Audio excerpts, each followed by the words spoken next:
a bit of a story, but either way, this turbine is being replaced. We gotta get this thing off, hopefully restore water flow through this penstock. We got a whole new thing to build and hopefully crank the power up. Okay, man, let's crack this thing loose. Let's do it. There we go.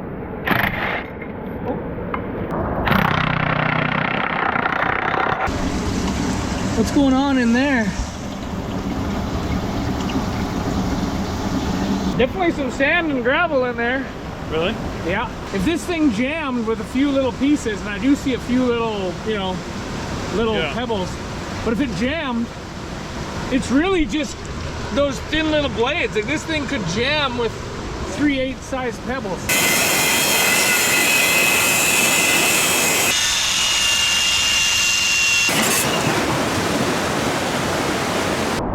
Hey, that got it. Oh, look at that, man. Oh, yeah. Well, this is great news, man. Yeah. Woo!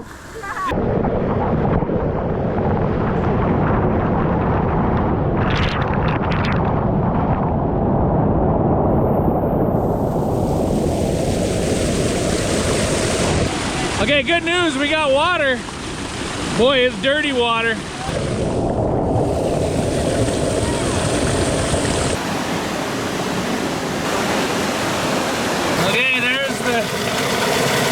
That's all it took to jam this thing up. This thing doesn't turn. Down in there, you see those bits of gravel. Yeah, there you go. It was blocked with little pebbles. So this generator turbine setup actually gave us a few problems. And I don't know. We're trying a different one. It's not recommended. Don't buy it. We're gonna try the Extreme engine. What are you guys building? A lot of pipe. That looks awesome.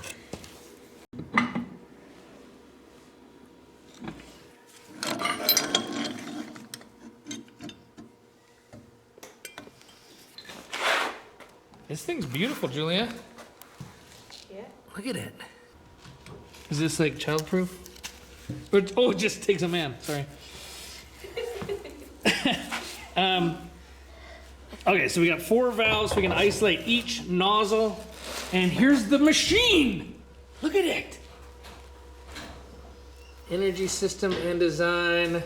This is the Extreme. Extreme! Here is the nozzle. And they are just like PVC, bolt right in there, super simple nozzles. But here's the thing. You see how that has a hole in it like you would expect? We made that hole.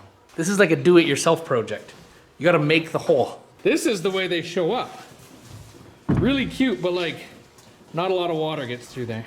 You gotta look in the manual and figure out, based on the amount of water flow you want and the amount of head and whatever, you have to figure out what nozzle size. So we figured it out, and then we confirmed with Paul, who's the boss at Energy Systems and Design. And he said, actually, why don't you just slow down a little bit and try a little smaller nozzle than I was planning. So we're gonna try with a 3/4 inch nozzle. We're just trying to figure out kind of where to put it. Like right now, this is temporary because the water's high. Oh, sunshine! Woo! The pipe's coming down. That's the last elevation. This is all just a pool. But it'd be really nice to mount the generator at this level or maybe this level. Coming. Trying to have it not hit the plants. Oh no! Ah, went too far. In there, okay, go. 1, 2, 3. Yeah. Woo! Look at this thing. Okay, now we can jack this up again. Look at that, man. We're already out of the water. Okay, let's put that header on. Oh man, we need some bolts handy because Yeah, I got the bolt.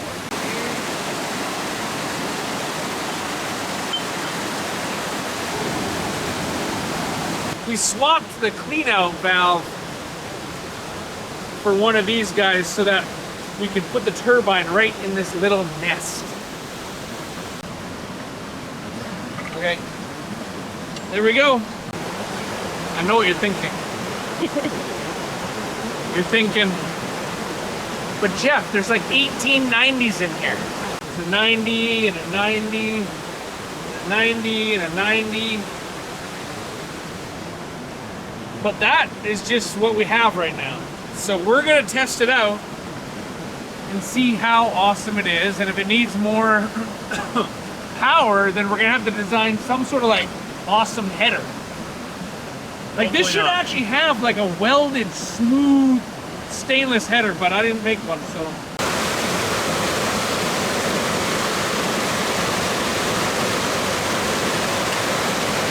This is the hugest test ever. We're about to open the valve, right there. We're gonna see how much pressure we have, static pressure. This is gonna actually tell us like how much head we have. It's a bit of a big deal. It has a lot to do with how much power we should make. Oh, 15, 16, oh. It's fluctuating. No way. So 15 PSI times 2.3 is how many feet of head we have. So 34. So the point 3, yeah, is like 4.5, 34.5. It's like bang on 15. 34.5 feet of head. Shoot, that's perfect. We should like see if the water's actually in there. Yeah, it's so Oh! Water in there. Look at that thing. Keep going. Oh yeah, check that pressure. Wow.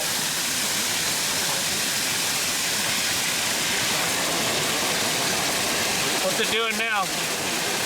Yeah, it's at like 12. Okay, how about this one? What'll this do?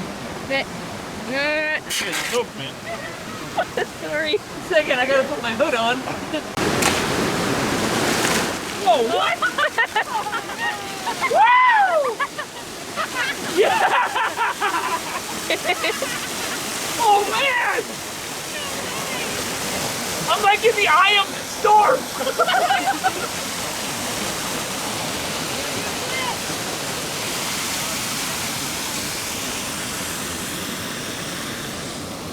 Is there a reason you're doing this so slow? Bring the turbine!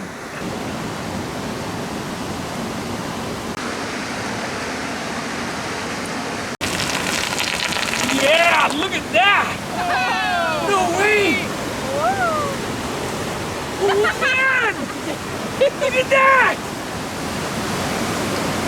That is sick! Okay, it's been a day playing in the river.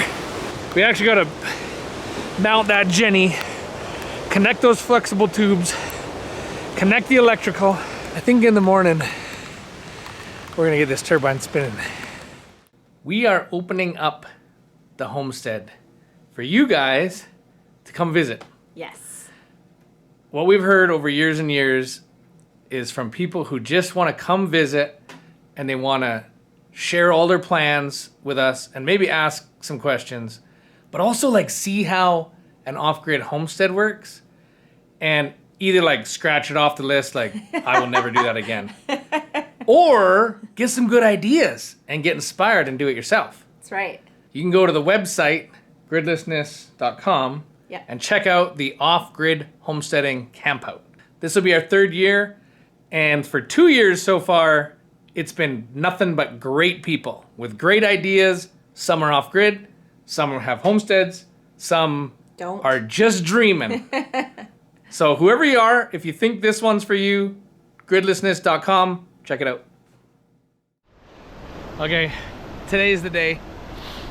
We have made some adjustments to our design, and we've brought a camp stove down. So you have to see what that's all about, and we'll see if it works. But hopefully today, we're gonna make some electrons. But after all this work, how much power are we gonna make?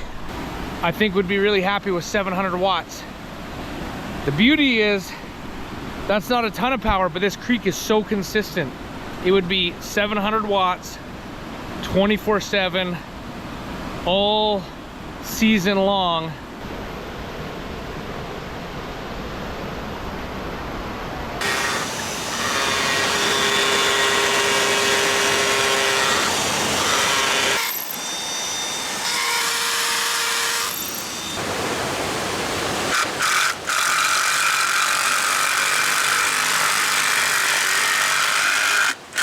Yeah! That's awesome! Look at this, we got a little ledge.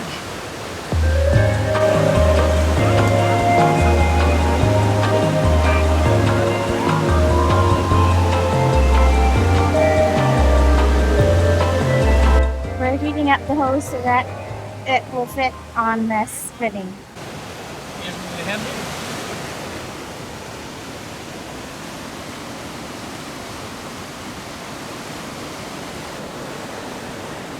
That's pretty good. Right there is good. Yeah? Yeah, that's lots. Nicely done. That's all we needed was a camp stove.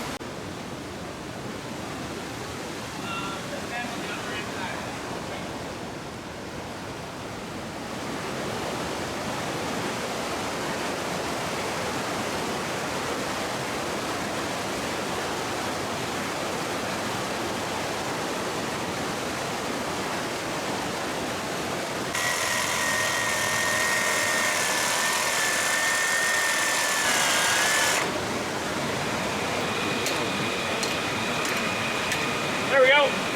Okay, Amelia, lay that cable down in there. Okay, put it in there. Gotta go over this post.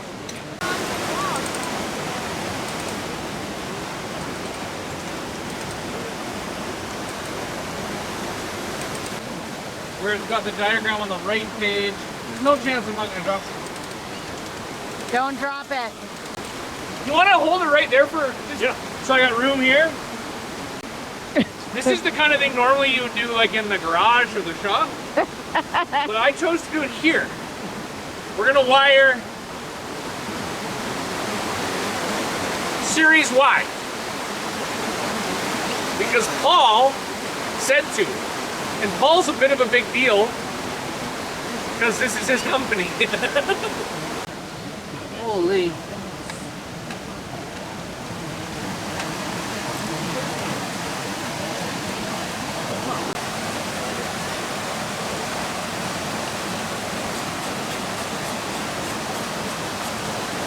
I need someone I can come. really responsible to hold that. Are you really responsible? Don't drop that.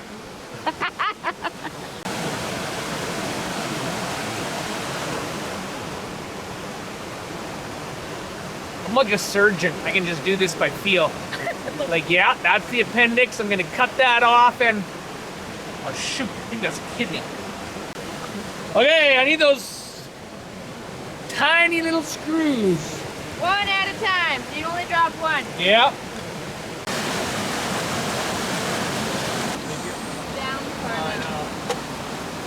This looks like a contraption. Some science experiment or Yeah. something, hey? It's It is like- basically It's like a the science experiment. Oh, guy no. in Iron Man that had those weird things come out. Once these are all in and like we play around and we're happy, we can just cut this, dip it in the water for 5 minutes and shove it back on to shorten everything up. This is like almost ready. Get a zoom up of Christina stripping the plastic fitting. Yeah, exactly. Don't do it too tight. Yeah, how tight Don't you want strip it. it. I would've fenced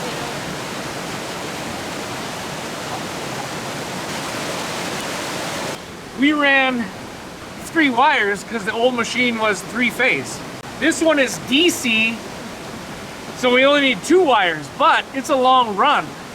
And the resistance of the wire is significant. It's about 700 feet of wire. So we're just gonna use 2 of them for, like, together. We're gonna parallel 2 of them. That will reduce the resistance at least in one of the legs.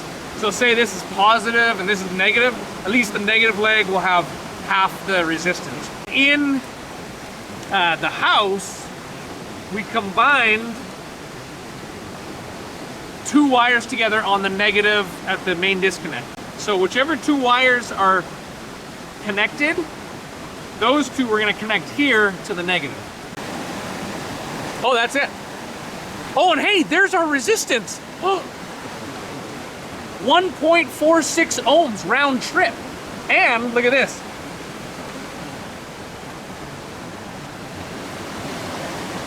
Just my leads is 0.75 ohms. Like the resistance of the wire going all the way back to the main disconnect and all the way back down here is only 1 ohm. For now, we know that these 2 are the negative leg. So we're gonna connect them together. Look at this sunshine, Julia. Great. This is gorgeous.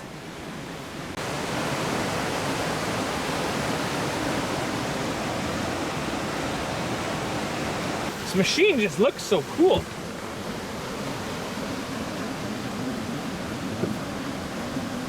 Is it time to fire it up, man? It's ready. Hey, Rose, can you hear us? Yes, I can. Could you lift the disconnect, please? Yes, I will. Give me 1 bullet.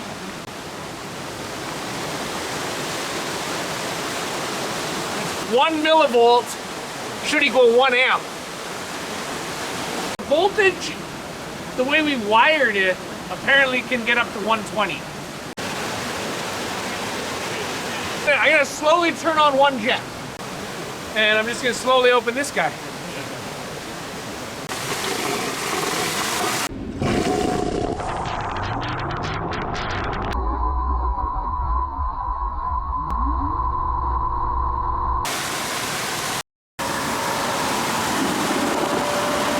There we go, look at that current going up. 3 amps. So we're getting 3.8 amps, 132 volts. According to these numbers here, we're making 513 watts, which that's a good starting point. But I think we're gonna change the nozzle size. We did start with a smaller nozzle than we thought we needed just to be safe. So we might enlarge those just a little bit from 3/4 inch to 7/8. But the other thing that just happened is that maximum power point charge controller that we were using, it just dumped us, which that's no bueno with a hydro unit. Like it thinks it's connected to solar. So maybe we can just get rid of that maximum power point. What it's allowing us to do is transmit the voltage all the way up to the house at a higher voltage, 130 volts, instead of say like 60 volts, which double the voltage halves our current. And having the current will half the voltage drop and therefore the power loss on our little transmission line here.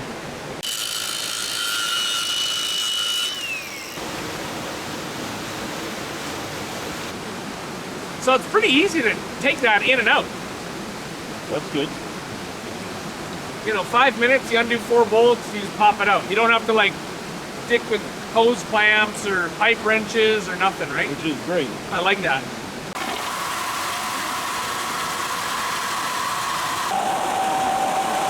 There you go, 4.0. We gained 30 watts. 35. Yeah, 35 watts with one jet, that tiny little difference.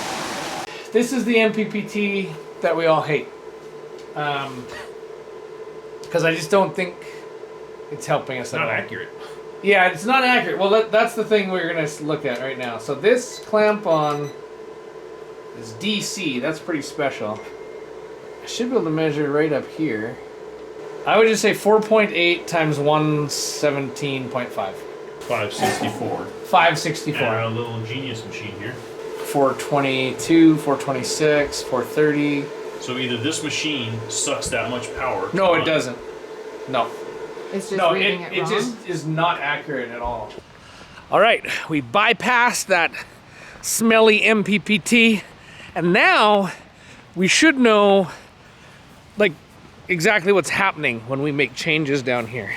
But that significantly changed the voltage, because down here we're on the highest voltage wiring setting, and we had the magnets pretty close, so like max voltage, and now the batteries are holding it at 50 volts, and so we're very suboptimal.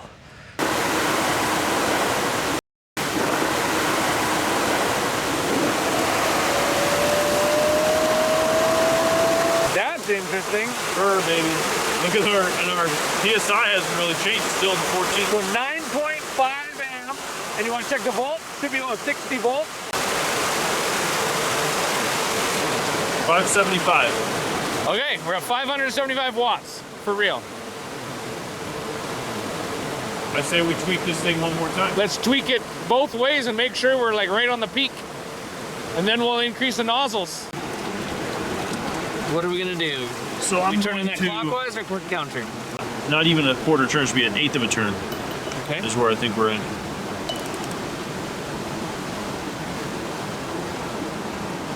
I'm gonna go right there. Okay. Now that was counterclockwise, so were we lowering it or raising it? You're lowering it. Okay.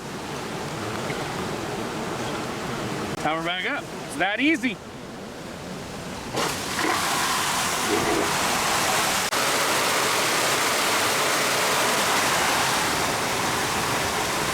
Okay, we're making peak power. We're over 600 watts now, right? And the thing is, we're only running 3 nozzles. When we add the 4th nozzle, it like cavitates and the power goes down. So same thing. I think we just can't give it this much water overall. I mean, 15, 16. You do them all not totally on. Throttle's all down a bit. Well, you're 9.4. I don't know where we left off with you last night. Because we kind of just tailed off into like darkness. But we finished optimizing the magnet levels and we got all the nozzles set. So I think we're good at the turbine. And then what we did was we put the maximum power point controller back into service. So here it is. It says 475, let's say, watts, 8 amps. That's a lie. This meter is terrible. This thing also, I think I told you, had a major problem. The settings were what you would call normal, but what that meant was when the voltage got high, like when the batteries were full, it just shut down the turbine, which is, you can't do that because the turbine will just overspeed and overvoltage. This charge controller has to be set up in a way that always lets the power through, and the voltage is then regulated actually with these things. These are being used as load diverters. And so when the voltage is too high, they just click on an electrical load to bring the voltage down. We'll say 12.2 amps, 54.2 volts, 661 watts. That is watts going into the batteries. So there are some losses. There's some losses in the transmission line, and there's losses in the MPPT for sure. But at the turbine, last night we were measuring 730 watts. What does the book have to say about it? All right, this is kind of like the magic chart we've been using. The nozzle diameter flow chart. 2 nozzles at 3/4 inch, and they are at the equivalent of 30 feet of head. So about 13 PSI. And so it should be giving us 60 GPM per 3/4 inch nozzle. We got 2 of those. We've got one at 7/8. We've got one at like 15/16, so it's somewhere in there. So call it like 60, 60, 80, and 90, we'll say. So that, I think, was 200 and 90. A simple rule of thumb is head in feet times flow GPM divided by 10. 290 times 30 is divided by 10. 870. So we're getting about 730. That's very ballpark. So I don't know if we could optimize a little bit more yet, or if that's just, you know, this is a rule of thumb. I know what you're thinking. You're thinking, but Jeff, there's like 1890s, 90 and a 90, 90 and a 90. We're gonna have to design some sort of like awesome header. We're pretty happy with 730. We always want more because we're humans. Are you happy with that? I'm super happy with 730. We can live very comfortably with that. I mean, every minute of every moment. Yep. Of every day, of every week, during like the season that you want it. This is actually I should draw you a picture.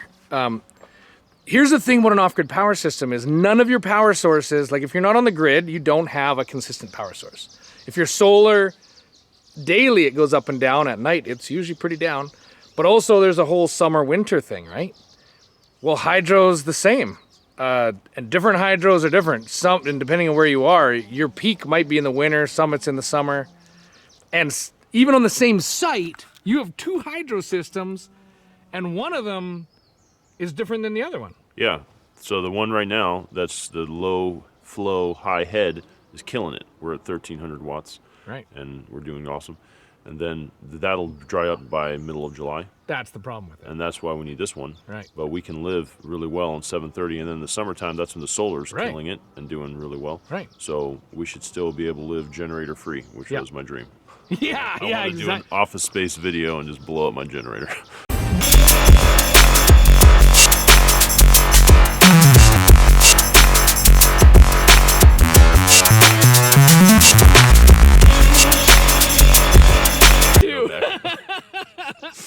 So there you have it.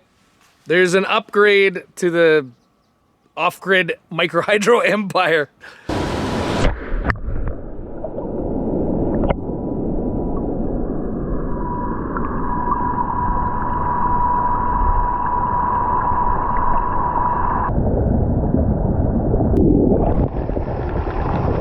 I've seen these things last for 15 years. So we'll put a roof on it. We could build like a little cradle for this pipe right in here.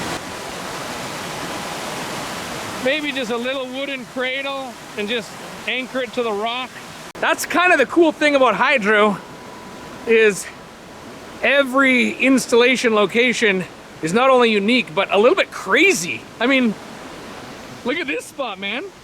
This isn't like a normal backyard. Right. Not at all. Just getting stuff down here is an act of Congress. Yeah, exactly. Super hard. It's like gold now.